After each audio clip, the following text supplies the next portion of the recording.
तर जलचिकित्सा आता जलचिकित्सा आहे तर ती कशा पद्धतीने केली जाते तर बाह्य चिकित्सा असते आणि एक आंतरचिकित्सा आंतरिक चिकित्सा. आता बाह्य चिकित्सामध्ये काय येईल सांगा बरं. आंघोळ करतो आपण म्हणजे स्वच्छता किंवा ती सुद्धा एक आपलं ब्लड सर्क्युलेशन चांगलं होतं किंवा काय सगळे असतं रे. तर आंघोळ पोहणं फवारं मारणं पाण्याच्या घड्या ठेवतो आपण ते नंतर टब बाथ असतो स्टीम बाथ असतो किंवा स्पाईन बाथ असतो पाठीच्या कण्याला हे केलं जातं अ, पाण्यामध्ये बुडवला जातो आणि चिकित्सा घेतली जाते. आणि आंतरिक चिकित्सामध्ये काय येईल सांगा. आपण योगाचे पण तुम्ही स्टुडंट आहात. आंतरिक चिकित्सामध्ये काय येऊ शकतं. जलनेती कुंजल क्रिया. बरोबर. किंवा आपण स्टीम घेतो की नाही नाकातून स्टीम स्टीम घेतो ती हा म्हणजे ती सुद्धा. आणखीन काय असतं गुदद्वारातून एनिमा घेतो आपण. हो. हा म्हणजे शरीरामध्ये जे आत घेतलं जातं जलधौती जलनेती किंवा एनिमा घेतो किंवा वाफ घेतो त्या सगळ्या क्रिया ह्या आंतरिक चिकित्सामध्ये येतात. हम्म. आणि कधी या जलचिकित्सेमध्ये आयदर तुम्हाला थंड पाणी म्हणजे नॉर्मल पाण्याची चिकित्सा केली जाते किंवा गरम पाण्याची चिकित्सा केली जाते किंवा अल्टरनेट पण केली जाते. बरोबर. किंवा वाफेचा शेक घेतला जातो वगैरे. म्हणजे एकाच वेळेला कधी म्हणजे थोडा वेळ थंड पाण्यात थोडा वेळ गरम पाणी अशी पण त्याच्यामध्ये अल्टरनेट पद्धतीने पाण्याचा वापर केला जातो. आता पाण्याच्या पट्ट्या ठेवतात ते पण याच्यातच येईल ना. हो पाण्याच्या पट्ट्या ठेवतात. तर कधी कधी बघा नुसती थंड पाण्याची पट्टी ठेवली जाते. हा. हो. पण कधी कधी आता तुमचा पायाला स्पाझम आलाय किंवा तर त्यावेळेला काय केलं जातं की एकदा थंड पाण्याची पट्टी एकदा गरम पाण्याची अशी तुम्ही अल्टरनेट ठेवली तर त्याचा परिणाम तुम्हाला जास्त लवकर येतो. हम्म. म्हणजे नुसतं थंड आणि नुसतं गरम किंवा अल्टरनेट अशा पद्धतीने त्याचा वापर केला जातो. हम्म. तर आता या थंड पाण्याचा परिणाम कसा होतो तर गार पाण्याची प्रतिक्षिप्त एक मिनिट हा. गार पाण्याची जी प्रतिक्षिप्त क्रिया होते तर त्याच्यामुळे काय होतं की शरीरामधले जे अवयव असतात तर त्यांना उत्तेजना मिळतं आणि त्याचा फायदा आपल्या शरीराला हा जास्त होत असतो. हं? याच्या आता ह्या थंड पाण्याच्या आता ह्या क्रियेमुळे काय होतं तर त्या ठिकाणचं रक्ताभिसरण आहे तर ते चांगल्या पद्धतीने व्हायला लागतं. म्हणजे आतमध्ये होतच असतं पण त्याचा जो वेग नॉर्मल असायला पाहिजे तो नसतो तर ती क्रिया तुमची वाढीला लागते. किंवा काय होतं तर तुमचं मेटाबॉलिझम असतं म्हणजे चयापचयाची जी क्रिया असते तर ती सुद्धा त्याच्यानी ती सुधारते. पचन असतं पचन सुधारायला त्याच्यामध्ये मदत होते. आणि दुसरी गोष्ट आपण आता स्पाईन बाथ वापरतो म्हणजे काय होतं की जी चेतासंस्था आहे तर त्या चेतासंस्था सुद्धा ऍक्टिव्ह राहायला तुम्हाला मज्जासंस्था ऍक्टिव्ह राहायला त्याच्यानी मदत होते. आता आपण निसर्गोपचाराचा मुख्य गाभा काय आहे की शरीरातले विजातीय पदार्थ बाहेर टाकणं. बरोबर आहे की नाही. मग रक्ताभिसरण तुमचं जर चांगलं झालं तर शरीरातले जे विजातीय पदार्थ आहे ते वाहून नेण्याची क्रिया जी आहे तर ती चांगल्या प्रकारे इथे पाण्यामुळे होते. आणि मग काय होतं की जर विषद्रव्य तुमची बाहेर पडली आणि शिवाय रक्ताभिसरण चांगलं होतंय तर शरीरातले जे काही सगळे अवयव आहेत तर त्यांना चांगल्या रक्ताचा पुरवठा होतो.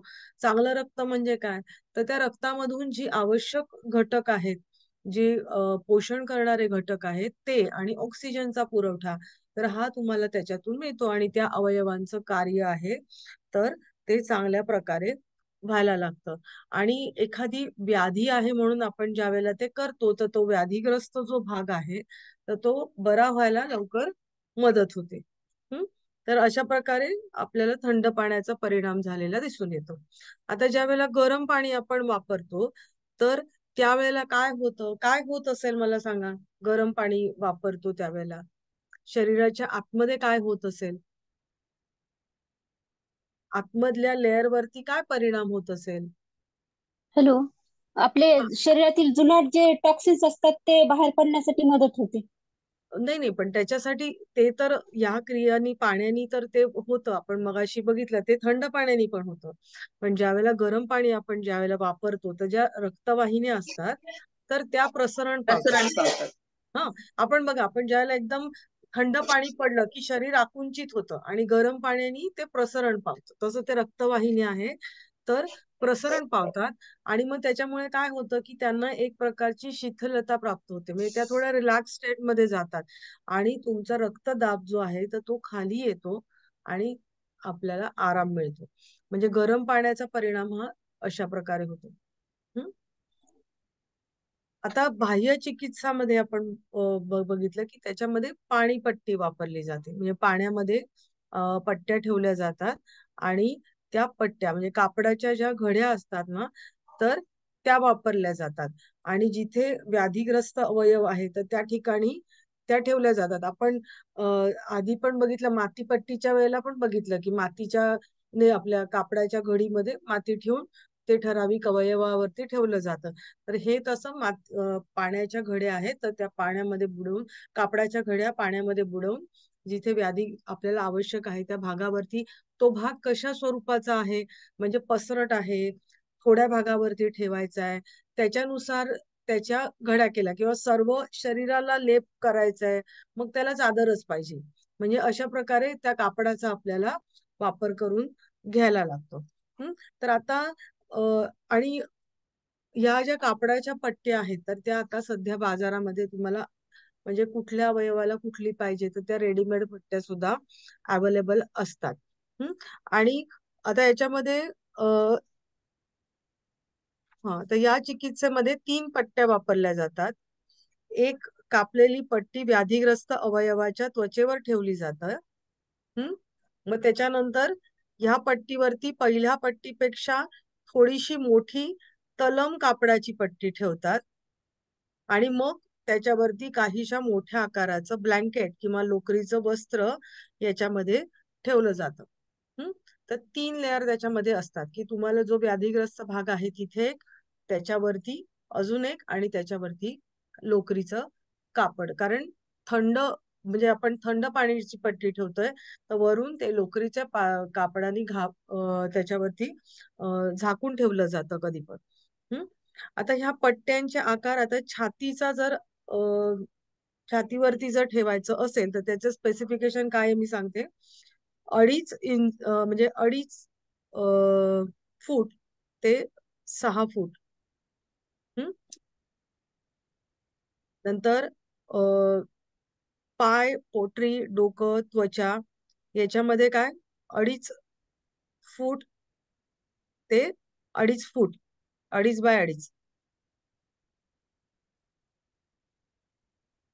त्याच्यानंतर हात आणि पंजा त्याला वापरायचं असेल तर 2 फूट बाय 3 फूट, कारण हाताची लांबी असते त्याच्यामुळे 2 फूट बाय 3 फूट. नंतर मानेला असेल तर 8 इंच बाय 2 फूट, म्हणजे मानेला अशी पूर्ण गळ्याला पट्टी तुम्हाला लावता येते. बरोबर? काय हवंय, काय राहिलंय का, नाहीतर सांगते. झालेत ना देऊन?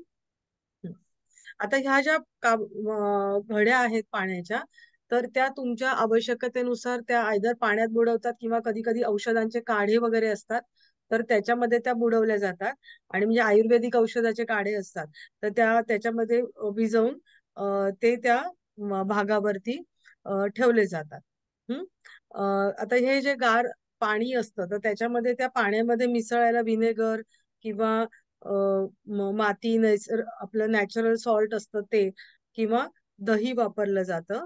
आणि उष्ण उपचारांमध्ये म्हणजे गरम पाणी ज्या वेळेला घेतलं जातं तर त्याच्यामध्ये हे आपण जे काढे म्हटले तर ते तसे काढे, वनौषधींचे काढे त्याच्यामध्ये वापरले जातात. आता थंड उपचार ज्या वेळेला करतात तर थंड पाण्याच्या उपचारामध्ये रक्ताभिसरणाला उत्तेजना मिळतं. आपण मगाशी बघितलं की ब्लड सर्क्युलेशन चांगल्या प्रकारे होतं, आपण बघितलं. तर आणि अन्नाच्या चयापचयाला सुद्धा गती मिळते, रक्तवाहिन्यांना थंडावा मिळतो, झोपेच्या तक्रारी असतात त्या आटोक्यामध्ये येतात, शरीराची उष्णता जी आहे तर ती कमी केली जाते. निसर्गोपचारामध्ये काही वेळेला शरीराच्या अवयवांवर त्याच्या अवयवांच्या प्रतिक्षिप्त बिंदूवर किंवा रिफ्लेक्स पॉइंट असतात आपल्या शरीरावरती, तर त्या रिफ्लेक्स पॉइंट वरती बाह्य त्वचेमार्फत उपचार, म्हणजे काय पद्धती केलेली असते, तर त्वचेवरती जे रिफ्लेक्स पॉइंट असतात तर त्याच्यावरती या पट्ट्या ठेवून आतमध्ये उपचार केले जातात. शरीराच्या ज्या नसा असतात तर त्या याच्यानी मोकळ्या केल्या जातात आणि उत्तेजना रक्ताभिसरण आहे तर ते चांगल्या प्रकारे व्हायला लागतं. उष्ण उपचारामध्ये गरम पाण्याच्या घड्यांच्या वापरामुळे स्नायूंचा लवचिकपणा स्नायूंची लचक, ताठरपणा नाहीसा होतो. म्हणजे स्टिफ झालं असेल स्नायू, कडक झाले असतील तर ते सॉफ्ट व्हायला लागतात. नंतर शारीरिक आणि मानसिक ताणतणाव, दुःख सुसह्य केलं जातं गरम पाण्याच्या उपचाराकडून. आता हिप बाथ मध्ये व्याधीग्रस्त भाग आहे, म्हणजे आपल्या कमरेचा जो भाग आहे तर तो पाण्यामध्ये बुडवला जातो. एक टब असतो आणि त्या टबामध्ये आपल्या कमरेचा भाग आहे तर तो पाण्यामध्ये बुडवला जातो आणि साधारण 5 गॅलन पाणी त्याच्यामध्ये ओतलं जातं. आणि काय केलं जातं की आपले हात आणि पाय आणि डोकं, म्हणजे तो वरचा भाग आहे असा छातीपासून वरचा बाहेर असतो, कमरेपासूनचा खालचा भाग आहे तो आतमध्ये असतो, गुडघ्यापासून पाय आपले बाहेर असतात. नॉर्मली बऱ्याच ठिकाणी लग्नांमध्ये ते खाल्लेल्या प्लेटी उचलायचे ट्रे असतात ना, लांबोडके, बघितले? असे लांबोडके असतात, काही काही ठिकाणी गोल असतात पण बऱ्याच ठिकाणी असे लांबोडके असतात, की तशा तऱ्हेचा तो हिब्बाचा ट्रे असतो, लांब. आणि त्याच्यामध्ये आपल्याला बसवायचं असतं. डोके आणि पाय असतात तर ते आपले बाहेर राहतात त्याच्यामध्ये. म्हणजे आपण त्याला कटी स्नान आपण ज्याला म्हणतो ना, तर ते. आता थंड पाण्यामध्ये 1 ते 2 मिनिटं त्याच्यामध्ये बसायचंय. शरीराला थोडी उष्णता मिळण्यासाठी व्यायाम घ्यायचा आधी, आणि मग व्याधीग्रस्त घाम जाण्यासाठी आपण थोडा वेळ अंथरुणावरती पडून राहायचंय. आता ऍक्च्युली आता हे हिब्बात आहे किंवा कटी स्नान आहे, तर तर ते कसं असतं, तर अ, हिवाळ्यामध्ये 10 ते 15 मिनिटं आणि उन्हाळ्यामध्ये 20 ते 30 मिनिटं. म्हणजे आपल्याला ऋतूनुसार सुद्धा आणि तुम्हाला आजार आहे त्याच्यानुसार, शारीरिक कंडिशन, या सगळ्या गोष्टी मॅटर करतात, तर त्याच्यानुसार हे घेतलं जातं. पण साधारण हिवाळ्यात 10 ते 15 मिनिटं आणि उन्हाळ्यामध्ये जास्त वेळ तुम्ही घेऊ शकता. आणि कटी स्नानानंतर पोटाचा जो भाग आहे, आता तुम्ही बाहेर आलात तर पोटाचा भाग आहे तो अत्यंत म्हणजे कोरडा करायचा व्यवस्थित. आता मी मगाशी जो तुम्हाला टब सांगितला तर तो साधारण 30 इंच लांब ते 20 ते 22 इंच रुंद, अशा प्रकारचा त्याचा टबाची साईज, म्हणजे माणूस आतमध्ये बसून आजूबाजूला पाणी राहील असं ठेवायचंय आणि त्याच्यात 8 ते 10 इंचापर्यंत पाणी टाकायचंय. मॅडम आणि ते साईज रिपीट करा ना. हा साईज चालेल. किती रिपीट? हा 20? चालेल. 30 इंच लांब ते 20 ते 22 इंच रुंद.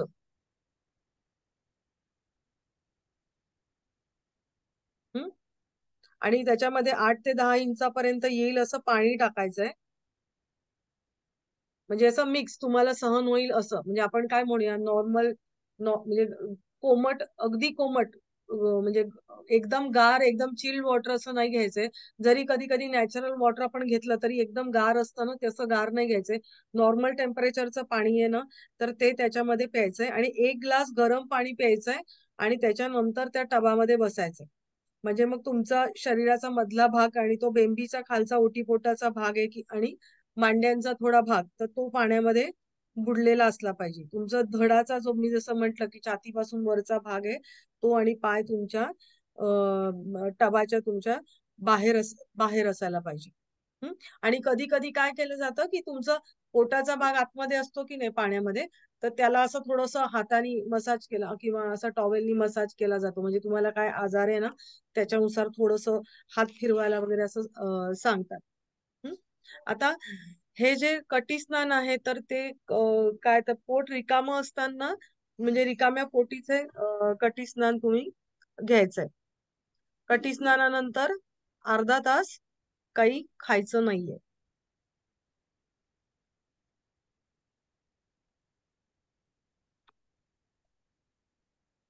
नंतर पोटदुखी, अनियमित मासिक पाळी किंवा अचानक तुमची पिरियड बंद झालेत, म्हणजे कारण नसताना मध्येच बंद होतात, तर त्यावेळेला गरम पाण्याचं कटी स्नान घ्यायचंय.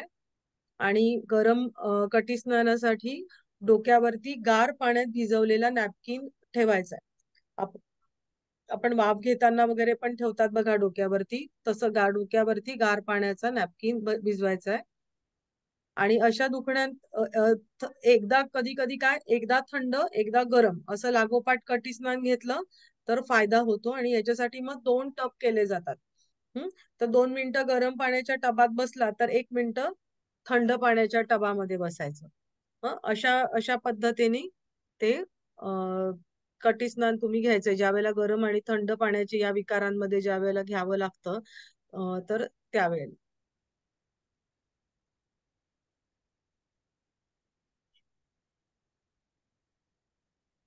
आणि हा उपचार जसं मी म्हणलं 10 ते 20 मिनिटं किंवा म्हणजे आता ते थंडी आणि याच्यानुसार 10 ते 15 मिनिटं किंवा उन्हाळ्यामध्ये 20 ते 30 मिनिटं हा करायचा. आता हे झालं मॅडम, कटी स्नान. हा, झोपेच्या तक्रारीसाठी कसं करतात थंड पाण्याचे उपचार? झोपेच्या तक्रारीसाठी तुम्ही हे याचं स्टीम बाथ पण तुम्ही हे पण घेऊ शकता ना, कटी स्नान तुम्ही घेऊ शकता. तुम्ही थंड पाण्याच्या मध्ये पाय पण बुडवून ठेवू शकता. बरोबर आहे की नाही? पाय तुम्ही बुडवून ठेवलं तर तुम्हाला झोप शांत लागू शकते. आणि सगळ्यात झोप येत नसेल तर भ्रामरी ही उत्तम आहे. ओंकार आणि भ्रामरी तुम्ही बेडवरती तुम्ही अगदी बसा आणि आपण शवासनामध्ये जसं तुम्ही पाय हात बॉडी रिलॅक्स करतो आपण, तसं तुमचं शरीर तुम्ही रिलॅक्स करायचे. एक एक अवयव बघत बघत रिलॅक्स करा. ओंकारामध्ये हळू आवाजात म लांबवलेला आणि मग भ्रामरी करा. भ्रामरी करता करताच तुम्हाला तिथल्या तिथेच हळुवारपणे तुम्ही कुशीवर झोपून जा. की हे तुम्ही थोडं करत राहिलात की तुम्हाला आपोआप झोप यायला लागते. आणि दुसरी गोष्ट म्हणजे ठराविक वेळेला सकाळी उठल्यावर आणि दिवसातून सुद्धा ठराविक वेळेला मेडिटेशनची किंवा आता आपण ध्यान म्हणतो पण ध्यान असं पटकन जमत नाही, तर निदान आपण ब्रेथ अवेअरनेस जे म्हणतो की नाही, की श्वासावरती तुम्ही लक्ष ठेवायचं. श्वास येतोय कसा, जातोय कसा, तुम्ही करत राहिलात तर तुम्हाला झोप पटकन येते. कारण निद्रानाशाचं कारण हे असतं की आपण अतिविचार करतो. बरोबर? किंवा आपल्याला टेन्शन, नकळतचे टेन्शन्स असतात. म्हणजे आपण म्हणतो मला टेन्शन नाहीये, पण सबकॉन्शियस माइंड मध्ये असतात. तर त्याच्यामुळे आपल्याला झोप येत नाही. बरोबर? तर मग त्याच्यासाठी करायचं काय? त्याच्यासाठी ध्यान हाच एक उत्तम उपाय आहे. मग ते ध्यान तुम्ही एरवी कशी सवय लावाल? तर तुम्ही बेडवरती सकाळी उठतात त्यावेळेला तुम्ही निरंजनानंद मी मागेही म्हटलं होतं, त्यांनी स्वामीजींनी सांगितलं की तुम्ही झोपेतून उठता त्यावेळेला आपण तुरीयावस्थेमध्ये असतो, अजून आपली अर्ध जागृत अवस्था असते. तर त्यावेळेला त्यांनी असं सांगितलं की 11 वेळा ओंकार, 11 वेळा गायत्री मंत्र, ओंकार गायत्री मंत्र आणि दुर्गेचं स्तोत्र आहे ते 32 नावं, तर ते 3 वेळा. तर ते अशी तुम्ही त्या सबकॉन्शियस माइंड मध्ये तुम्ही सकाळी उठल्या उठल्या जर तुम्ही म्हंटली तर तुम्हाला एक दिवसाची जी सुरुवात आहे ना ती तुमची चांगली होते. आणि मग ती एक तुम्ही सवय स्वतःला 3 मिनिटं लागतात त्याला, अगदी रोज तुम्ही केलत ना तर. आणि मग त्याच्यानंतर ठराविक वेळ जी तुम्हाला सुटेबल आहे तर त्यावेळेला तुम्ही ब्रेथ अवेअरनेस, आनापानसती जे म्हणतात विपश्यनेमध्ये किंवा काय, तर ते तुम्ही श्वासावर लक्ष केंद्रित करण्याची एवढंच बस केलं तरी खूप आहे. आणि ते दिवसाच्या अशा मधल्या काही इंटरव्हलनी केलं ना तर काय होतं, आपली जी थॉट प्रोसेस आहे ना त्याला ब्रेक मिळतो. कारण आपल्या एका विचारातून दुसरा विचार, दुसऱ्या विचारातून तिसरा विचार, म्हणजे हे तर पाण्याचे बाह्योपचार झालेच आहेत. पण प्रॉब्लेम त्याचा इथून असतो निद्रानाशाचा. तर त्याला कट ऑफ करण्यासाठी ध्यान हेच एक चांगलं औषध आहे, म्हणजे अगदी चांगलं औषध आहे. आणि मग ते तुम्ही सवय लावून ना ठराविक, म्हणजे आता मी 3 वाजता बसणारच आहे. पण मग ती अशी वेळ निवडा की तुम्ही कधीही तेव्हा अवेलेबल असता. मग मग तुम्ही समजा दिवा लावताय देवासमोर, की रोज तुम्ही लावत असाल संध्याकाळी किंवा सकाळी, तर ती एक वेळ निवडा. तिथे शांतपणे बसून 1-2 मिनिटं जरी तुम्ही बसलात तरी सुद्धा ते 2 मिनिटं तुम्ही कट ऑफ करता स्वतःला. बरोबर? कारण दिवा लावताना आपली सगळं लक्ष त्या प्रोसेसकडे असतं. हळद-कुंकू वाहणं, हे वाहणं, दिवा लावणं, अगरबत्ती करणं. म्हणजे ऑलरेडी तुम्ही कुठून सगळे विचार सोडून आलेले असता आणि त्या क्रियेत तुम्ही समरस असता. आणि मग त्याच्यानंतर तुम्ही श्वासावर लक्ष देता. ज्यावेळेला तुम्ही तिथेच मेडिटेशनमध्ये बसलात, श्वासावरती लक्ष केंद्रित केलं डोळे बंद करून किंवा त्राटक केलं तुम्ही, तर त्यावेळेला तुम्हाला पुन्हा कट ऑफ होतं. म्हणजे ह्या ठराविक वेळा तुम्ही करा. आणि रात्री झोपताना भ्रामरी त्याच्यावर तर रिसर्च झालेलं आहे. की झोपताना तुम्ही भ्रामरी किंवा मकार लांबवलेला ओंकार केला तर तुम्हाला निद्रानाशावरती हा प्रभावी उपाय आहे. पण हा हळूहळू तुम्ही आत्मसात केलात ना की मग तुम्हाला इतरही तुमच्या तक्रारी कमी झालेल्या दिसतात. म्हणजे इतरही काही प्रॉब्लेम्स असतील ना तर ते कमी झालेले तुम्हाला दिसतात. म्हणजे हे अगदी त्याच्यावरती रामबाण औषध म्हटलं तरी चालेल. थँक्यू. चालेल. आता स्टीम बाथ. आता स्टीम बाथ तुम्हाला मला वाटतं माहिती आहे कसं घेतलं जातं स्टीम बाथ. नॉर्मली नॅचरोपॅथीच्या सेंटरमध्ये वेगवेगळ्या प्रकारचे स्टीम बाथची इक्विपमेंट असतात. काही ठिकाणी आडव्या लाकडाच्या पेट्या असतात. काही ठिकाणी बसूनच्या लाकडाच्या पेट्या असतात. आता मॉडर्न ठिकाणी तुम्ही आतमध्ये काचेचं कप हे असतात. तुम्ही 2-3 जण आतमध्ये जाऊन बसतात. म्हणजे ते तर फुल बॉडी असतं ऍक्च्युली. पण नॅचरोपॅथीच्या सेंटर तिथे तुम्हाला डोक्यापासूनचा भाग तुमचा वर पाहिजे अशा तऱ्हेने असतं. तर आता ते उभी लाकडाची पेटी किंवा आडवी लाकडाची पेटी, तर उभ्या लाकडाच्या पेटीत खुर्ची असते. आडव्या लाकडाच्या पेटीत झोपायला बेड असतो तुम्हाला आणि तुमच्या शरीराचं पाणी खाली जमा होऊन ते बाहेर पडत असतं आणि एका तऱ्हेने एका नळीनी बाहेरून तुम्हाला त्याच्यामध्ये स्टीम आतमध्ये टाकलेली असते. म्हणजे गॅस स्टोव्ह वरती किंवा अशी एक कुकर ठेवलेला असतो आणि त्या कुकरची जी शिट्टीचा भाग असतो त्या शिट्टीच्या भागाला एक रबरी नळी टाकून ती तुम्हाला त्या लाकडाच्या पेटीमध्ये सोडलेली असते आणि मग ती हळूहळू वाफ सगळीकडे तुम्हाला तुमचं शरीर पूर्णभर बसते आणि त्याच्यानंतर जो इथला भाग तुमचा बाहेर असतो मानेपासून तर डोक्यावरती थंड पाण्याची कापडाची टॉवेल, टर्किशचा टॉवेल किंवा नॅपकिन गुंडाळून ते तुमच्या डोक्यावरती तुम्हाला ठेवलं जातं आणि त्याच्या आधी तुम्ही पाणी प्यायचं असतं. ग्लासभर पाणी पिऊन मग त्या याच्यामध्ये तुम्हाला झोपायला सांगतात. तर अशा तऱ्हेचं असतं आणि ज्या वेळेला मॉडर्न याच्यामध्ये 2-3 जण आत जाऊन बसू शकतात अशा तऱ्हेचं असतं. पण त्याच्यामध्ये तुम्हाला स्वतःच तो टॉवेल गरम होऊन जातो म्हणजे ऍक्च्युली कारण का आजूबाजूच्या वाफेनी पण तो होतो. पण अशा तऱ्हेचं हल्ली असतात केलेले. आता याच्यामध्ये काय होतं तर या उष्णतेमुळे आता आपण बघितलं की पाण्याच्या वेगवेगळ्या पद्धती म्हणजे जसं पाण्याचा उपयोग होतो थंड गरम तसा इथे वाफेचा उपयोग करून घेतलेला आहे. म्हणजे पाण्याचा कुठला प्रकार पण तुम्ही इथे वापरता कुठल्याही पद्धतीमध्ये म्हणजे शॉर्ट नोट आली किंवा काय तर ते तुम्हाला सांगता आलं पाहिजे की इथे तुम्ही काय वापरता. आता ह्याच्यामध्ये काय होतं की तुम्हाला आतमध्ये सगळा घाम येतो. मग घाम आल्यावरती काय होतं घामातून काय बाहेर पडतं त्वचेतून तुमची जी विजातीय पदार्थ आहे ती तुमची जी विषद्रव्य टॉक्झिन्स आहेत ते तुमचे सगळे बाहेर पडतात आणि मग तुम्हाला जो काही त्रास आहे की जो काही व्याधी आहे तर ते तुम्हाला कमी करायला मदत होतं आणि या पद्धतीमध्ये पाण्याची जी वाफ आहे तर त्याच्यामुळे शरीराची उष्णता त्याच्यामुळे वाढलेली असते. तर सुरुवातीला याच्यामध्ये त्यांनी असं म्हटलेलं की 10 मिनिटं बसावं आणि जास्तीत जास्त 20 मिनिटं पण हे ना 10 आणि 20 मिनिटं हे असे आपण हे दिलेले आहेत आकडे पण प्रत्येकाच्या शरीर प्रकृतीनुसार ह्या गोष्टी करायच्या कारण काहींना 3 मिनिटं पण झेपत नाहीत लाल लाल लाल लाल होऊन जातात आणि काही जणांना वा अजून वाफ दिली तरी छान आहे असं वाटतं म्हणजे हे प्रत्येकाच्या शरीर प्रकृतीनुसार बघून द्यायचं काही काहींना चक्कर वगैरे पण येऊ शकते तर थोडंसं ऑब्झर्व करायला लागतं या गोष्टी. आणि किती उष्णता आणि म्हणजे तुमची आतमध्ये जी उष्णता आहे ती कोणत्या फ्लोनी येते जास्त टेम्परेचर आहे कमी टेम्परेचर आहे त्याच्यावरती पण ह्या गोष्टी अवलंबून असतात की तुम्ही किती वेळ देणार आहात बरोबर म्हणजे आता कमी तापमानाची वाफ सोडली तुम्ही थोडं माइल्ड आहे तर मग तुम्ही जास्त वेळ देऊ शकता की आपण जसं आंघोळ करताना कोमट पाणी येतं आपण जरा घेऊ शकतो अजून काहींना गरम पाणी सहन होत नाही अंगावर घेतल्यावर तर ते लगेच बाहेर येतात घेतल्यावर तसं म्हणजे जसं सहन होईल त्याप्रमाणे पण हा वेळ अवलंबून असतो की त्या वाफेचा फ्लो कसा आहे त्याच्यावर पण तो अवलंबून असतो आणि जसं म्हटलं की त्या डोक्यावरती तुम्हाला थंड पाण्याची खडी कापडाची ठेवायची असते आणि पोटामध्ये पाणी घ्यायचं असतं 1 ग्लास पाणी घ्यायचं असतं किंवा लिंबू सरबत सुद्धा दिलं जातं. आता स्टीम बाथ हे का घ्यायचं असतं तर त्वचा रोग आहे किंवा वजन कमी करायचंय किंवा कोलेस्ट्रॉल कमी करायचंय किंवा पचनाचे जर काही त्रास असतील तर त्याच्यासाठी सुद्धा हे दिलं जातं. खूप अशक्त गर्भवती स्त्री किंवा हृदयरोगाचे रुग्ण किंवा उच्च रक्तदाब किंवा कमी रक्तदाब असलेल्यांनी हे बाष्पस्नान घेऊ नये असं सांगितलं जातं. बाष्पस्नान आठवड्यातून एकदा घ्यावं. स्थूलवक्तीने आठवड्यातून दोनदा घ्यायला हरकत नाही.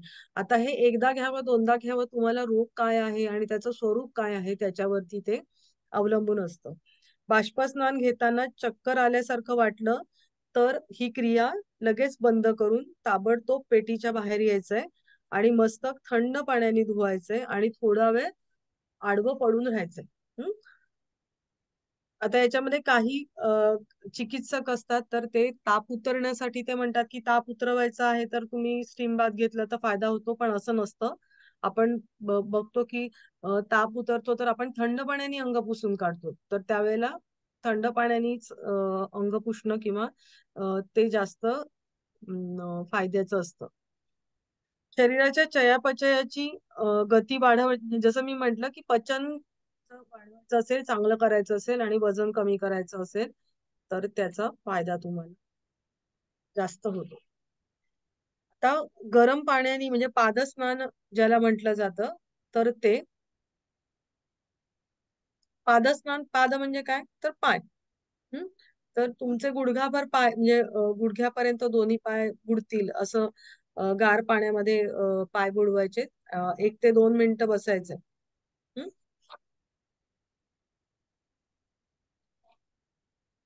काय झालं? हो.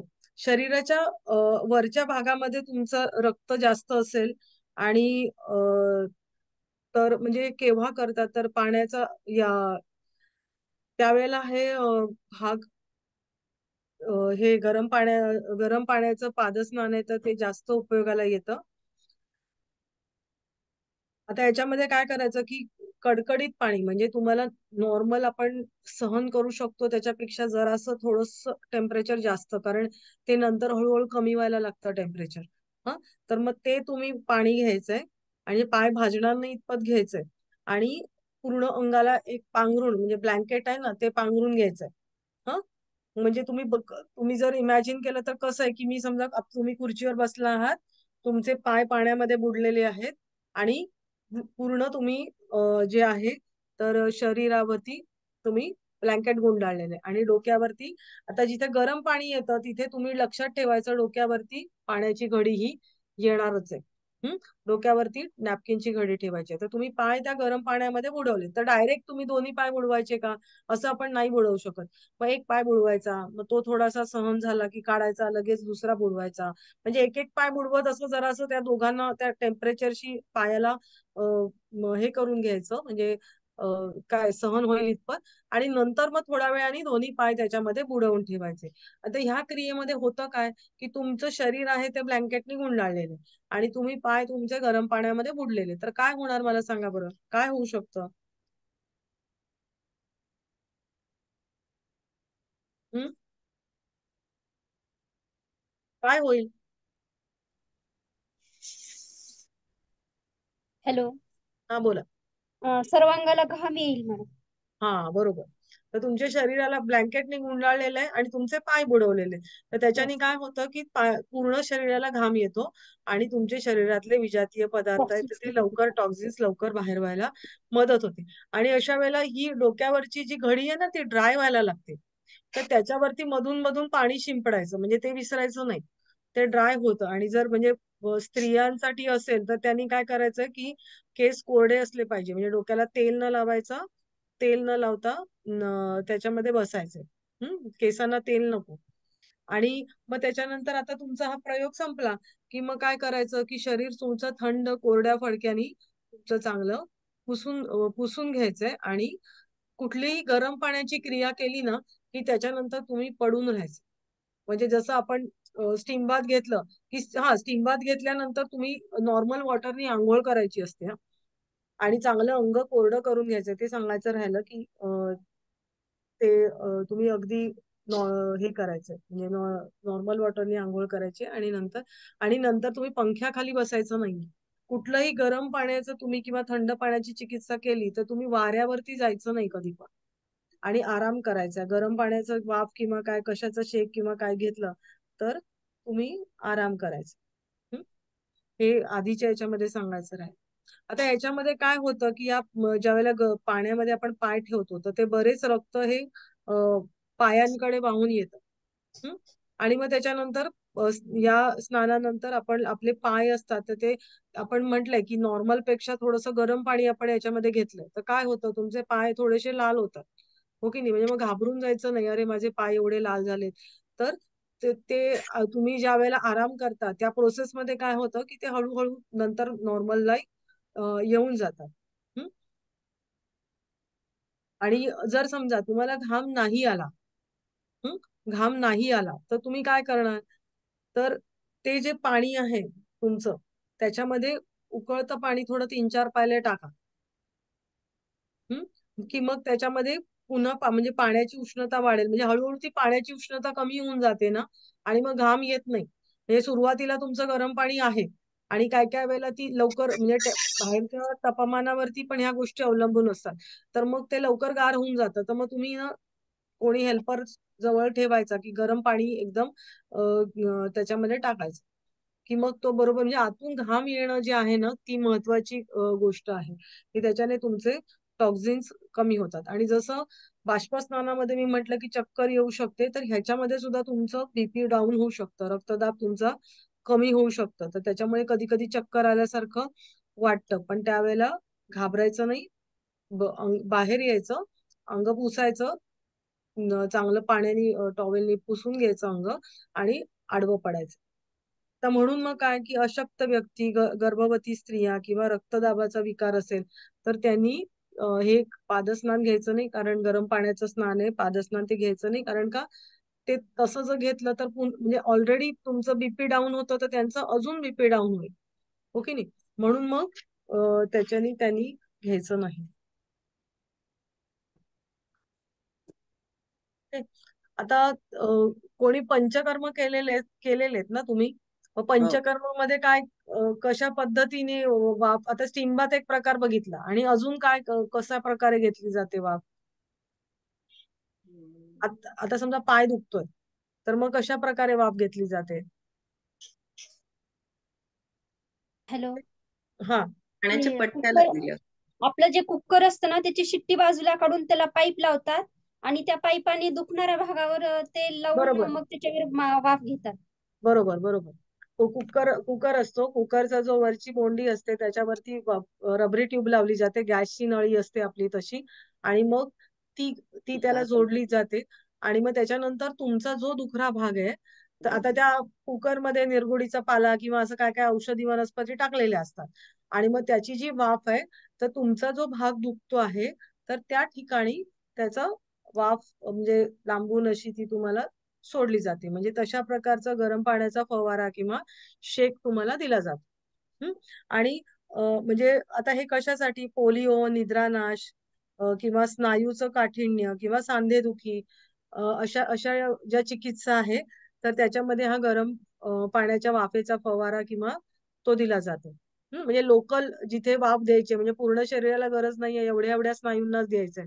बरोबर? अजून आपण एक वापरतो म्हणजे काय, की गरम पाण्याची जी पिशवी असते, ती. म्हणजे जसं हे आपण पोट शेकायचंय, कंबर शेकायची आहे. म्हणजे तेवढ्या-तेवढ्या भागाला जर तुम्हाला पाय शेकायचा आहे, असं जर तुम्हाला करायचं असेल, तर पाण्याचा हाही उपयोग, की गरम पाण्याच्या रबरी पिशवीमध्ये ते गरम पाणी भरलं जातं, लॉक केलं जातं आणि त्या ठिकाणी आपण शेक घेत असतो. हं. हॅलो. हां, बोला. मॅडम, ते गरम पाण्याची पिशवीचा इफेक्ट असा तात्पुरता असतो ना. आता जेव्हा आपण डायरेक्ट वाफ देतो तेव्हा ते पूर्णपणे हे होतं ना, अगदी बरोबर. पण पण ते नकारात्मक. ते सगळं शक्य नसतं ना नेहमी तुम्हाला. आता तुम्हाला हं. कंबर दुखते, दिवसभर तुम्ही काम केलंय, कंबर दुखते. मग तुम्ही काय करणार? पिशवी पिशवी ठेवली कमरेखाली, काम होतं. किंवा पिरियड्स आलेत, ओटीपोटांमध्ये सगळ्यांना काही-काहींना दुखतं. मग त्यावेळेला गरम पाण्याची पिशवी ठेवता येते. किंवा आता पाय शेकायचा आहे. तर पाय शेकताना तुम्ही काय करता? एखादा स्नायू कडक झालाय, तर त्यावेळेला प्रत्येक वेळेला तुम्हाला पाण्याच्या घड्या कोण नाहीये आणून द्यायला. तुम्ही काय हं. करता? तिथे त्यावेळेला हे तुम्ही एरवी म्हणजे उपचार म्हणून तर आपण हे करत असतो, शेक देणं वगैरे. पण त्याच्यानंतर सुद्धा जे आफ्टर क्रिया असतात, तर त्यावेळेला तुम्ही याचा शेक तुम्ही घेऊ शकता प्रत्येक वेळेला. हो की नाही? म्हणून त्याचा ले- पण परंतु त्याचा इफेक्ट असा तात्पुरताच असतो ना मॅडम गरम पिशवीचा. हा, पण तुम्ही रोज करू शकता ना ते. हम्म. बरोबर, म्हणजे तुम्ही एका काही आता जसं तुम्ही हे म्हणता ते बरोबर आहे की पंचक्रियेच्या वेळेला तुम्ही एकदा करून येता आणि येता, पण त्याच्याबरोबर स्नेहन स्वेदन सगळं झालेलं असतं तुमचं. बरोबर, मालिश केलेलं असतं, सगळं तुमचा घाम निघालेला असतो, टॉक्झिन्स निघालेले असतात. मग त्याच्या बरोबरीने ते तुम्हाला देत असतात, त्या सगळ्या क्रिया करत असतात. म्हणजे पण पाण्याचे आपण कशा पद्धतीने उपयोग करू शकतो चिकित्सेमध्ये, येस येस आता हा येस. विषय आहे. बरोबर, तसंच आपण ओके. रबरी याच्यामध्ये थंड पाणी पण ठेवतो की नाही. हम्म. बरोबर, तो पण आईस म्हणजे बर्फ आईस पॅक ठेवतो. नंतर आता स्नायू स्नायू दुखावले गेलेत, तर त्यावेळेला आपण बर्फ पिशवीमध्ये ठेवून, म्हणजे आता आता माझ्या पायाचं हाड हे झालं होतं, तुटलंय. तर ते नंतर ज्यावेळेला प्लास्टर काढलं आणि सुजलाय, तर त्या पायाला बर्फानी शेका म्हणून सांगितलंय. म्हणजे हाही उपयोग पाण्याचा आहे की नाही, की ती सूज तुम्हाला उतरवायची आहे, तर कुठे गरम पाण्याने आणि कुठे थंड पाण्याने. तर हे जे सुजलेल्या नसा आहेत, तर त्यांना तुम्ही बर्फाचा शेक ठेवला तर ते इन्फ्लमेशन कमी होतं, म्हणजे बरंच कमी होऊन जातं. तर म्हणजे अशा प्रकारे त्याचा उपयोग आपण करून घेऊ शकतो. हं? पादस्नान झालं, नंतर कटी स्नान. पाठीच्या कण्याचं जे स्नान आहे ना, ते आपण कमरेचं मगाशी बघितलं. कमरेच्या भागामध्ये आपण बघितलं बेंबीपासूनचा खालचा भाग त्याच्यामध्ये असतो. तर ह्याच्यामध्ये म्हणजे पाठीच्या मणक्याचं स्नान आहे. बरोबर. तर पाठीच्या कण्याचं स्नान आहे, तर त्याला तुम्हाला कुठला भाग, सर्वायकल पासूनचा भाग तुमचा आतमध्ये पाहिजे पाण्यात, हो की नाही, म्हणजे जस्ट तुमचं तोंड वरती असतं. आणि मग आडवं त्याच्यामध्ये तुम्ही पूर्ण झोपलेले असतात आणि तुमचे पाय बाहेर असतात.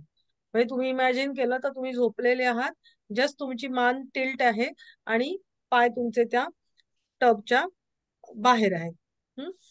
तर आता याच्यामध्ये आपण नावच आहे की पाठीच्या कण्याचं स्नान, रीढ की हड्डी का स्नान. बरोबर, मग तर त्याच्यामध्ये काय आपलं पाठीचा कणा काय आहे, पाठीच्या कण्यामधून आपले नर्व्स म्हणजे स्पायनल कॉर्ड गेलेला असतो. बरोबर, आणि त्याच्यापासून सगळ्या नर्व्स गेलेल्या असतात वेगवेगळ्या ऑर्गन्सना.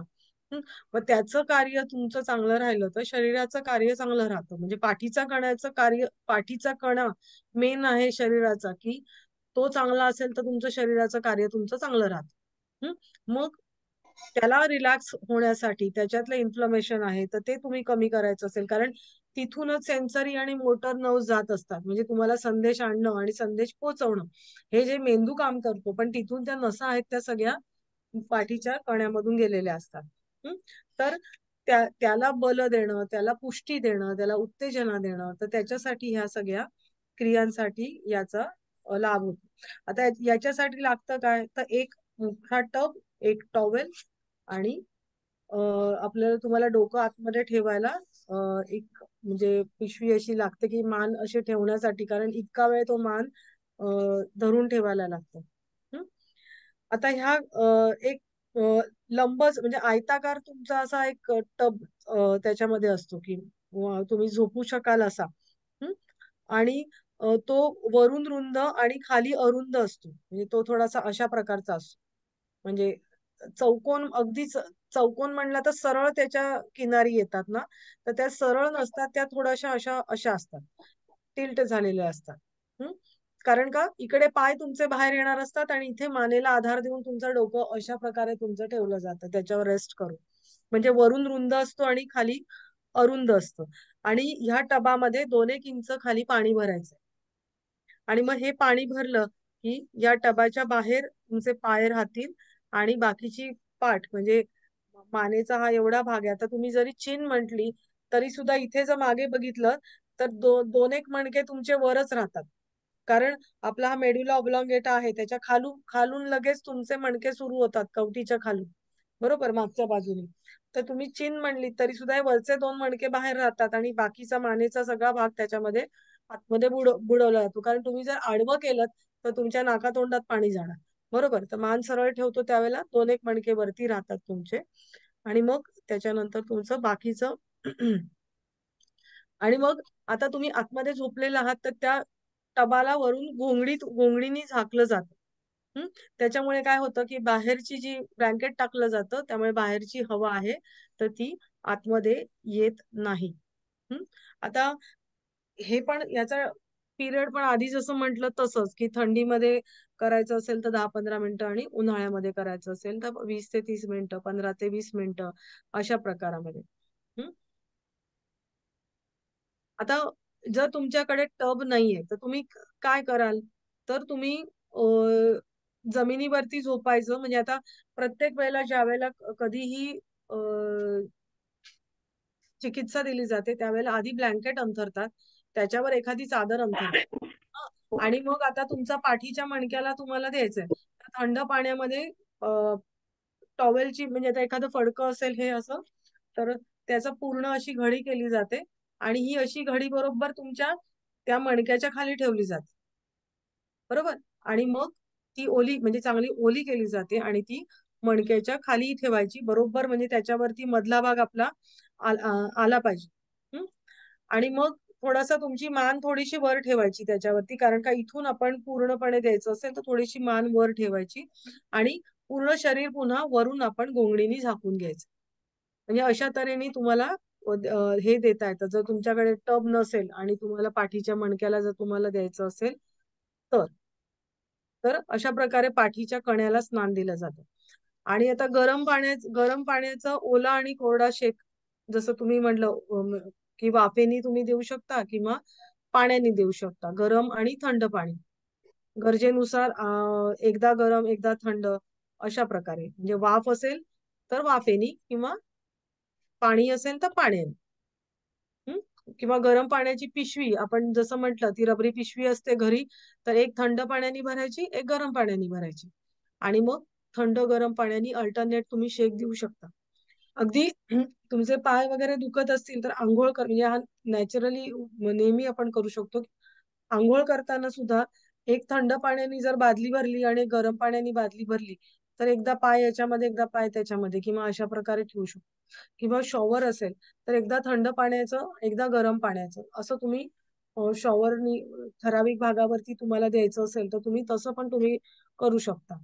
हं?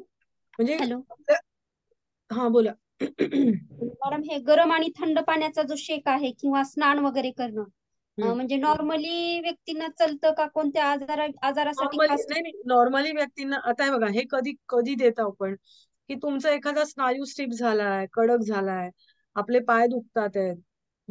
म्हणजे काय होतं तिथे? स्टिफ होतं म्हणजे काय होतं? आता तुम्ही योगाचे स्टुडंट पण आहात, त्यामुळे तुम्हाला माहितीये. आसन आपण ज्यावेळेला करतो, तर त्यावेळेला काय होतं? सुरुवातीला तुम्ही एखादी आसनं तुमची पहिला महिना, पहिला आठवडा आठवून बघा. जमतं का आपल्याला? नाही नाही जमत. किंवा आता बरेच दिवसांनी तुम्ही करायला लागलात ना, तरी नाही हम्म. म्हणजे आधी मला हे जमत होतं आसन, आता नाही जमत.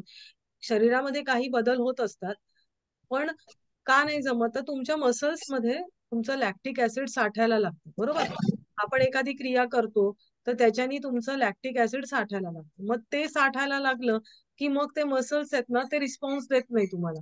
आणि ज्यावेळेला तुम्ही आसनं हळू करता, मसल्सवरती ताण देता, दाब देता, म्हणजे ताणणं आणि दाबणं, प्रेशर देणं, याच्यामुळे काय होतं, की मग तिथला जो रक्त पुरवठा आहे म्हणजे तिथे जे साठलेलं ब्लड आहे ना, आता समजा मी वज्रासन मला आधी नाही घालता येते.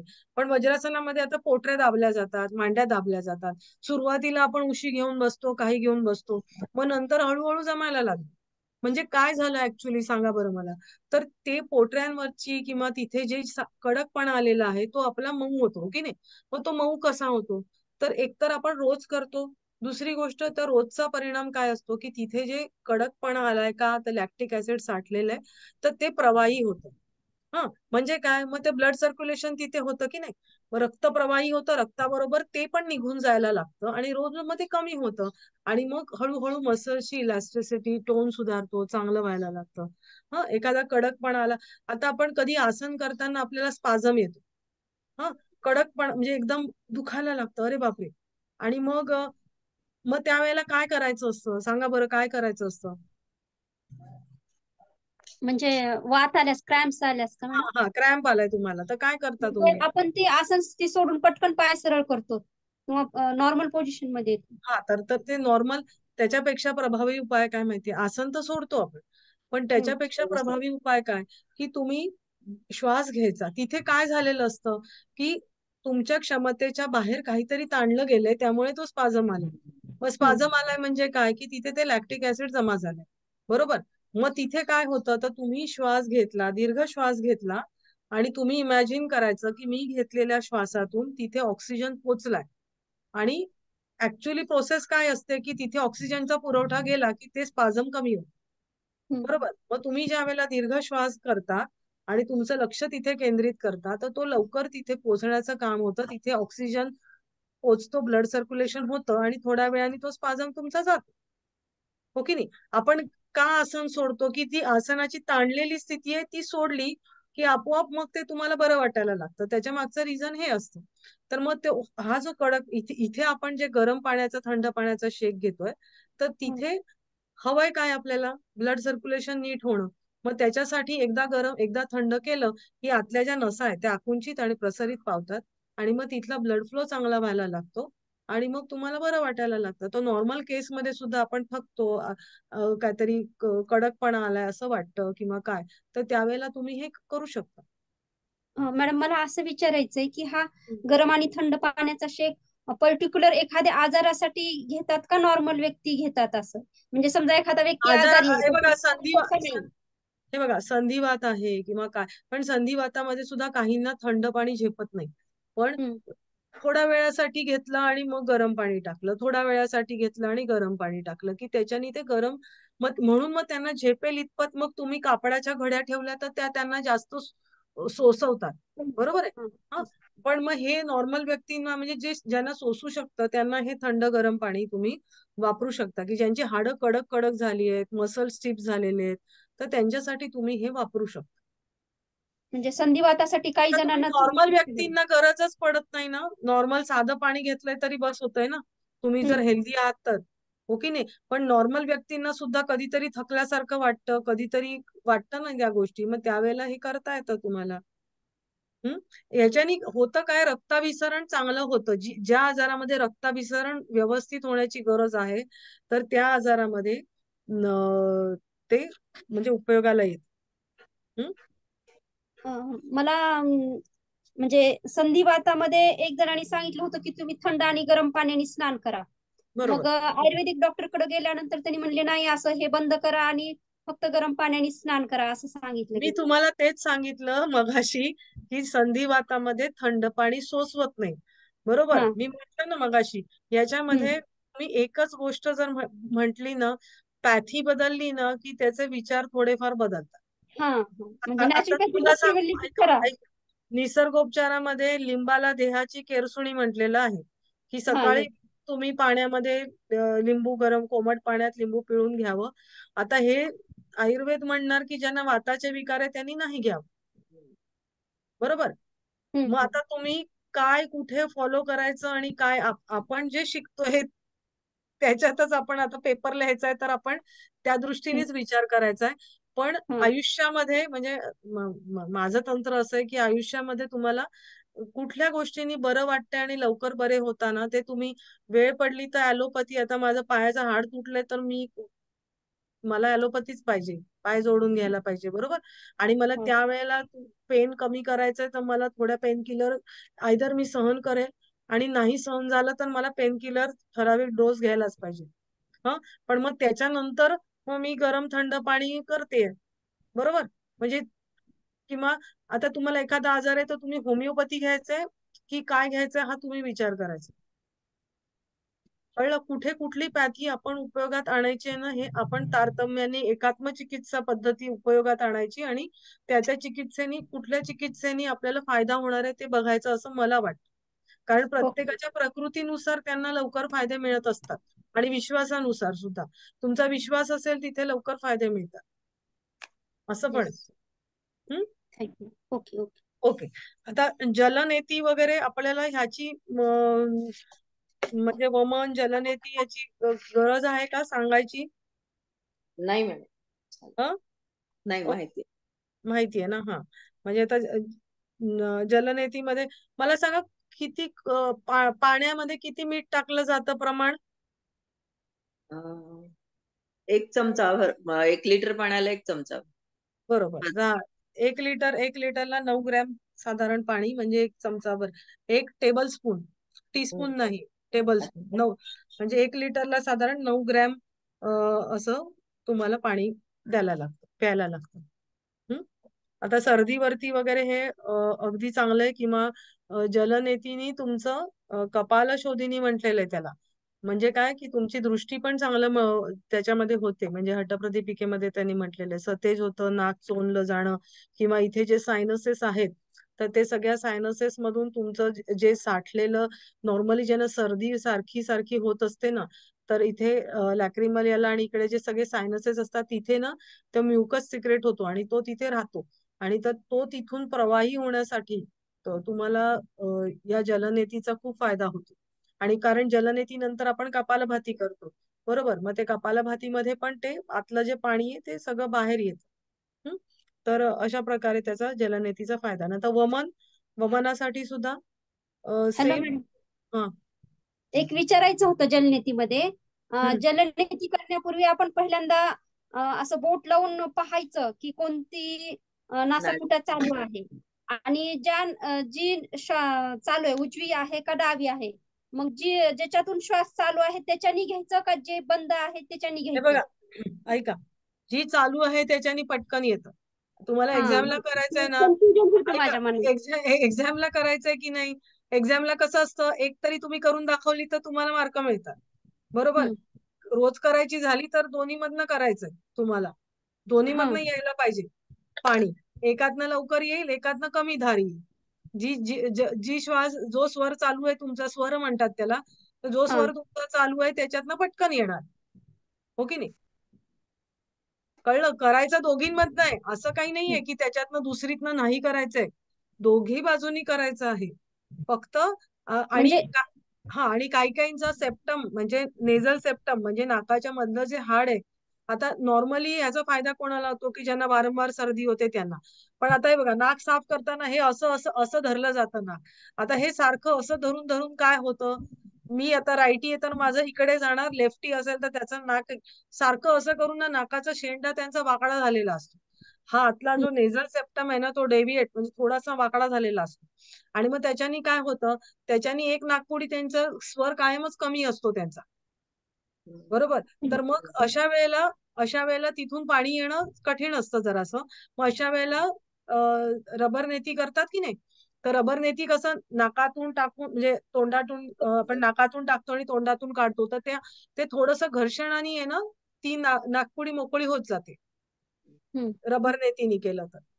पण हे असं काही, याला असं काही नाहीये की दोन्ही नाकपुड्यांमधनं करायचे. पण सुरुवातीला ते केलं की आपली कॉन्फिडन्स लेवल पण वाढते की नाही बाबा झालं, दुसरीकडनं म्हणजे होत आहे हा, असं. म्हणजे मला कसं कन्फ्युजन होतं मॅडम, म्हणजे जी चालू आहे त्याच्यानी अगोदर सुरू करायचं, म्हणजे ते जलनेतीचं पात्र आता उजवी चालू आहे तर उजवीला लावायचं, आणि म्हणजे ते डावीकडून खाली पडणार असं. पटकन येतं, पटकन येतं ते. येस. पण हा. करायचं दोघी बाजूनी, एवढं लक्षात येस, पण ठेवायचं. हा, स्टार्टिंगला जे चालू आहे त्याच्यानी करायचं. हा. करायचं. Thank you ma'am. आणि मग त्याच्यानंतर कपालभाती मात्र निश्चित करायची आहे. तर येस. याच्यामध्ये म्हणजे डोळे दृष्टीचे फायदे, डोळ्याचे वगैरे, आणि त्याच्यानी शिवाय सर्दीचे वगैरे असतील तर ते फायदे त्याच्यानी जास्त होतात. नंतर आता वमन मध्ये काय, तुम्हीच सांगा पटापट, म्हणजे मग पटपट पुढे जाऊया. कुंजर क्रिया, 1 तांब्या 2 तांब्या पाणी जेवढं आपल्याला जातील बरं बरं प्यायचं. हम्म. आणि मग बोट घालून उलटी किती करून प्यायचं, किती प्यायचं पाणी? 1 लिटर तरी कमीत कमी. आपला 2-2 ग्लास पितो आपण, किंवा एकदाच 3-4 ग्लास, जेवढं आपण पिऊ शकतो तेवढं. हा, ऍक्च्युली याच्यामध्ये असे मोठे मोठे 4 ते 5 ग्लास प्यायचे. हा. म्हणजे तुम्ही, हो. म्हणजे आम्ही तर सांगतो काय माहितीये, एवढी ती बादल्या असतात ना, तर ते हो. बादल्या अर्ध्या पाऊण बादल्याच देतो, म्हणजे किंवा मोठं पातेलं घ्यायचं आणि तेच डायरेक्ट तोंडालाच लावायचं ते. कारण ते एक एक ग्लास पिण्यामध्ये ना इकडे तिकडे बघणं असं होतं. तर डायरेक्ट घेतलं ना की श्वास थांबत थांबत ते पटपट ते पाणी पिऊन घ्यायचं, की तेवढं पाणी तुम्ही प्यायलात की बरोबर, म्हणजे नुसतं तुम्ही थोडस उडियान करून बोट घालण्याचा अवकाश की ते भळाभळा बाहेर पडतं, बरोबर. म्हणजे त्याला मग करत बसायची गरज नाही लागत. कमी पाणी प्यायलात की ते येत नाही बाहेर. येत. बरोबर. म्हणून पाणी जास्त पिणं हे त्याच्या मागचं हे आहे. आणि मग जेवढं तुम्ही रात्रभर झोपल्यानंतर जे काही ऍसिड जमा झालेलं असतं, तर ते ऍसिड लवकर बाहेर येण्यासाठी तुम्ही पाणी प्यायलात की ते जास्त वर स्टमक फुल होतं, त्यामुळे ते वर येतं. आणि मग ते वर आल्यामुळे काय होतं, ते पटकन बाहेर पडतं. आणि ती जी दुसरी क्रिया असते ते उडियान करून काढतो, त्यामुळे तुमच्या लंग्सचं जे म्हणजे तुमचा उडियान करतो, त्यामुळे काय होतं, डायफ्रॅम आहे तो तुमचा वर येतो, खालून पुश करतो ना स्टमकला. आणि मग तो बाहेर आल्यावरती काय होतं, की तो पुश करतो आणि कफ पण तिकडून बाहेर पडतो. बऱ्याच वेळेला तुम्ही बघितलं असेल, मग आता कफ कुठे असतो? पोटात असतो का स्टमक मध्ये? नाही नाही, लंग्स मध्ये आपल्या लंग्स मध्ये असतो. पाणी पिता तुम्ही, ते जातं कुठे? पोटात, पोटात. स्टमक मध्ये. मग तरी कफ का बाहेर येतो सांगा? कफ का बाहेर येतो? कफ काय पोटात नसतो. हो. आपला जो स्टमक आहे ना, तर तो म्हणजे काय होतं, की पाणी वरून तुम्ही पाणी भरपूर प्यायलाय आणि नंतर आपण उडियान करतो. उडियान करताना आपला जो असा जो श्वासपटल आहे, डायफ्रॅम आहे, तर तो डायफ्रॅम तुमचा अजून वर होतो. तो ढकलतो वर लंग्सना वरती, अजून वरच्या बाजूला. मग आतल्या वायुकोश आणि ते तिथून सगळं वर ढकलतो त्याला. मग तो जो कफ नळ्यांमधला आहे, तर तो सक्शन याच्याने तो पण बाहेर पडतो. बरोबर. आणि नाकातोंडातून दुसरं म्हणजे काय, की इथून नाकातोंडातून पण चेंबूड बाहेर पडायला लागतो. इथून पण म्हणजे आता मला नाही येते नाकातून काही स्त्राव येत नाहीये, पण मी वमन करते त्यावेळेला मला इथून पण स्त्राव यायला लागतो. बरोबर आहे की नाही? पाणी आपण पोटात जातो, ते काय पोटातून वरती जात नाही. बरोबर. पण ह्या सायनसेस मधलं पण पाणी बाहेर यायला लागतं. येतं की नाही? येतं ना, का नाही येत का येस, तरी हा. येतं मॅडम. पण म्हणजे ते पण सगळं तुमचं बाहेर यायला लागतं. म्हणजे वमनक्रियेमध्ये, म्हणून अस्थमाचे जे पेशंट असतात, त्या अस्थमाच्या पेशंटना सुद्धा वमनक्रिया सांगितली जाते, कारण त्यांचा कफ आहे तर तो पण त्याच्यातून बाहेर पडतो. आणि नॉर्मली ऍसिडिटी किंवा पोटाचे विकार आहेत त्याच्यासाठी दिला जातो. पण पोटाचे विकार म्हटल्यानंतर जर अल्सर आहे तर त्यांना द्यायचं नाही. म्हणजे कुठलेही व्रण आहेत, डिओडिनल अल्सर आहे, पोटामध्ये काही रक्त येतंय किंवा पोटाचं ऑपरेशन झालंय किंवा अशा प्रकारचे ज्यांना काही त्रास आहे, तर त्यांना हे द्यायचं नाही. हं. मग त्यांना काय, म्हणजे आता ज्यांना वमन नाही द्यायचं, तर तुम्ही त्यांना सांगू शकता की तुम्ही 2 ते 3 सकाळी उठल्यावर कोमट पाणी पीत जा बाबा, ऍसिडिटी होते ना. आता हाय बीपीचे पेशंट आहेत, रक्तदाबाचे पेशंट आहेत, त्यांना पण नाही द्यायचंय. गर्भवती स्त्रियांना तर आपण काहीच नाही सांगत, पण म्हणजे त्यांना पण नाही द्यायचंय. मग त्यांना तुम्ही काय सांगू शकता, की सकाळी उठल्या उठल्या बाबा कोमट पाणी तुम्ही पीत जा. बरोबर आहे ना? 2 ग्लास तुम्ही कोमट पाणी प्यायलात की रात्रभरामध्ये जी काही ऍसिड तुमचं साठलेलं आहे, कारण तुम्ही संध्याकाळी जेवता, संध्याकाळी जेवल्यानंतर रात्री जेवता, रात्री जेवल्यानंतर जे पचन होतं आणि तुमचं जे ऍसिड साठतं, तर ते ऍसिड तुमचं वरवर यायला लागतं, ज्यांना ऍसिडिटी असते त्यांचं. बरोबर. इथे जळजळ होते किंवा पोटात काहीतरी व्हायला लागतं आणि मग ते वर येतं. तर तुम्ही सकाळी पाणी प्यायला की ते पाण्याबरोबर तुमचं ते फ्लश आउट होऊ शकतं. बरोबर. तर म्हणून त्यांना गरम पाणी, ज्यांना नाही त्यांना आपण ते सांगू शकतो. म्हणजे कोणाला कॉन्ट्राइंडिकेशन आहे ते तुमचं झालेलं आहे. तर आता आपण काही काही गोष्टी राहिल्या आहेत. एक विनेगर सॉल्ट आणि इप्सम सॉल्ट स्नान, आपण मगाशी बाह्य चिकित्सेमध्ये ते राहिलेलं आहे. तर आंघोळीच्या पाण्यामध्ये एक एक कपभर विनेगर टाकतात आणि या चिकित्सेमुळे शरीरामध्ये स्फूर्तीचा संचार होतो. कोणत्याही प्रकारच्या जंतू संसर्गाला विरोध करण्याची शक्ती शरीरामध्ये निर्माण होते आणि प्रतिकार क्षमता वाढते. विनेगरचं स्नान. त्याच्यानंतर एक इप्सम सॉल्टचं स्नान असतं. आता ह्या चिकित्सेमध्ये आता त्यांचं प्रमाण असं त्यांनी सांगितलंय, 50 लिटर गरम पाण्यात 1 किलो इप्सम सॉल्ट टाकलं जातं आणि हे चिकित्सा घेणाऱ्याला पाण्यात बसायचं असतं. अंगाला घाम येऊ लागला की पाण्याबाहेर येऊन अंग पुसायचं. हे 15 मिनिटं साधारणपणे तुम्ही बसायचंय पाण्यामध्ये. घामामुळे रक्तातला युरिक ऍसिड बाहेर पडायला मदत होतं आणि सांधेदुखी व गाऊट या विकारांसाठी ही चिकित्सा पद्धती उपयोगाला येते. अंजलीताई, तुम्ही मागे एकदा सांगितलं होतं, मला आठवतं, हो ना? हो मॅडम. हा.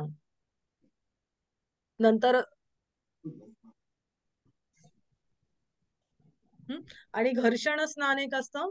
म्हणजे काय, की रबिंग. मग ते तुम्हाला थंड पाण्यामध्ये टर्किश टॉवेल किंवा गरम पाण्यामध्ये टर्किश टॉवेल बुडवून त्याचं तुम्हाला म्हणजे पंचाने तुम्ही हे करायचंय, अंग पुसून काढायचंय. आणि आधी ओल्या पाण्याने म्हणजे पाण्याच्या ह्याच्यानी ओलं आपण रबिंग केल्यानंतर सुक्या टॉवेलनी नंतर तुम्ही पुसायचंय. तर हे 2-4 वेळा करायचं की याच्यामुळे डोकेदुखी, अंगदुखी, शारीरिक ताणतणाव याच्यासाठी ही चिकित्सा अल्टरनेट म्हणजे गरम थंड पाणी असं वापरून तुम्ही हे अंग तुम्ही पुसू शकता. आपण हे ताप शरीराचा ताप उतरवायला आपण करतो की नाही, थंड पाण्याने अंग पुसून काढतो. तर ती नॉर्मली थंड पाण्याने पुसून काढणं हे त्याच्यासाठी हे वापरलं जातं. आणि जर तुम्हाला जसं मी म्हंटल की अंग दुखतंय काय, तर ते असं तुम्ही गरम आणि थंड पाण्याने पुसून काढलं तरी तुम्हाला हे फायदा होतो. आता मला वाटतं 4 वाजलेले आहेत. तर आपण एनिमा वगैरे राहिलेले काही राहिलेले लपेट पद्धत वगैरे, तर आपण त्या पुढच्या वेळेला आपण करूया. आणि पुढचं घेऊया. आता काय कोणाला काही असेल विचारायचं तर तुम्ही सांगा, म्हणजे मग त्याला ते कव्हर करूया. ओके. आपली पृथ्वी चिकित्सा आणि जलचिकित्सेतला आता थोडासाच भाग राहिला, अगदी 2-3 पॉइंट्स, तर ते आपण पुढच्या आल्या.